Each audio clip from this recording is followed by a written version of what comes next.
Only fear the Lord, and serve him in truth with all your heart, for consider what great things he has done for you. So you shall serve the Lord your God, and he will bless your bread and your water. And I will take sickness away from the midst of you. Beloved, I pray that you may prosper in all things and be in health, just as your soul prospers. He heals the brokenhearted and binds up their wounds.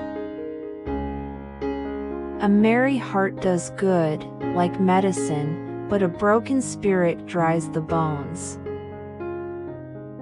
Or do you not know that your body is the temple of the Holy Spirit who is in you, whom you have from God, and you are not your own?